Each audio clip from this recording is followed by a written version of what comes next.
Il y a 20 ans, j'ai visité le Tchad.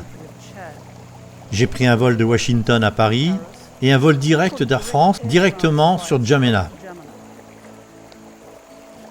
Je me suis rendu dans de nombreux endroits au Tchad et on m'a rapidement rappelé l'importance vitale de l'eau. La moitié du pays est désertique, mais l'eau est précieuse partout. Et je n'oublierai jamais ma rencontre avec un homme qui attendait le baptême depuis des mois et des mois, mais il n'y avait tout simplement pas d'eau. Quand je suis arrivé au Tchad, les membres de l'église m'ont accueilli comme si j'étais un membre de leur famille perdu de vue depuis longtemps. Partout, ils m'ont dit combien ils étaient heureux que leur église mondiale ne les ait pas oubliés. Je ne savais pas grand-chose du pays, mais je savais qu'il était pauvre. Pas seulement au niveau de l'inconfort, mais comment survivre jour après jour. Et que sera fait demain? Pauvre à quel point? Plus de 80% de la population vivait en dessous du seuil de pauvreté et l'espérance de vie était inférieure à 48 ans. Je pense qu'il est juste de dire qu'il y a 20 ans, la plupart des adventistes vivant en Europe, en Amérique, en Australie ou ailleurs ne savaient pas grand-chose sur le Tchad. Aujourd'hui encore, beaucoup d'entre nous auraient probablement du mal à le situer sur une carte.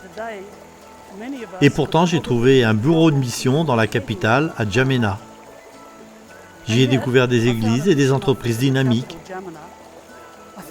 J'ai vu des écoles remplies de beaux enfants et même un petit hôpital.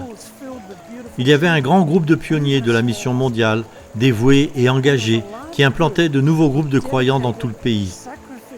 J'ai visité une église au Tchad qui, comme le reste du pays, était désespérément pauvre. Mais voici ce que je veux dire. L'église était vivante, elle était active, elle était témoin. Elle avait des projets et des programmes. Ils étaient différents dans la société et tous le remarquaient dans leur entourage. Et comment cela s'est-il produit? Eh bien, c'est grâce à l'action du Saint-Esprit et aux membres des églises du monde entier qui ont fidèlement donné leurs dîmes et leurs offrandes missionnaires sans savoir où chaque dollar, chaque euro allait nécessairement aboutir.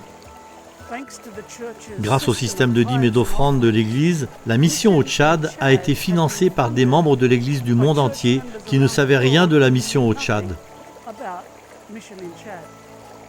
Je me suis mis à réfléchir sur une ancienne expression qui dit « La roue grinçante reçoit la graisse ». En gros, cela signifie que celui qui fait le plus de bruit est celui qui reçoit le plus de fonds. Et parfois, dans notre Église, ce sont les organisations dont les photos sont les plus intéressantes, les vidéos les plus convaincantes, les histoires les plus touchantes qui reçoivent les plus gros dons.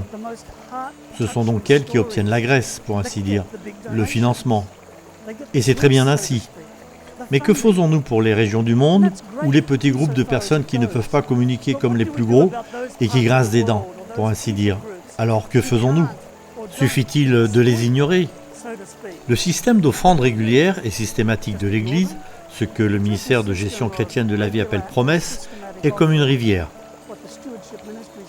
Chaque offrande en faveur des missions est comparée à de l'eau ajoutée à une rivière qui donne la vie et qui coule à travers des terres souvent desséchées, apportant la vie et l'espoir.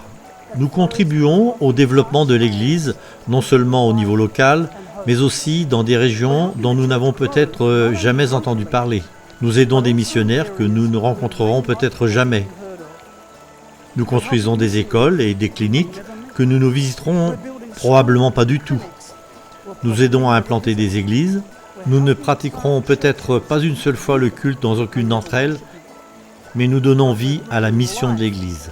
Je ne sais pas ce que fait chaque goutte d'eau dans la rivière, ni où elle va, mais je vois des résultats spectaculaires. Le psaume 104 déclare « Il envoie les sources dans les vallées, il coule parmi les collines. Elle donne à boire à toutes les bêtes des champs, les ânes sauvages étanchent leur soif. Par eux, les oiseaux du ciel ont leur maison, ils chantent parmi les branches. » Aujourd'hui, les offrandes en faveur des missions permettent d'envoyer et d'équiper des missionnaires dans le monde entier. Notre soutien aide l'Église adventiste à répondre à la grande mission. Grâce à vos offrandes, les missionnaires ont la possibilité de porter l'amour de Jésus jusqu'aux extrémités de la terre. Nous avons le privilège d'aider les membres de l'Église à voir que leurs offrandes sont comme une rivière de la mission qui donne la vie et qui coule à travers des terres souvent desséchées. Cette rivière permet aux missionnaires d'être placés partout dans le monde. Elle contribue à développer les ministères éducatifs, médicaux et humanitaires de l'Église et bien plus encore. Ces dernières années, nous avons vu des millions de personnes donner leur cœur à Jésus et rejoindre l'Église adventiste du 7e jour. Des milliers de nouvelles congrégations ont été créées. Comment pouvons-nous nous occuper de l'éducation de ces nouveaux croyants ? Comment leur fournir des ressources et le matériel dont ils ont besoin ? Comment assurerons-nous une pastorale permanente ? Les offrandes pour la mission sont vitales. Données régulièrement et systématiquement, elles participent au soutien et à la croissance de nouvelles œuvres dans le monde. Et c'est là l'essence même de l'Église.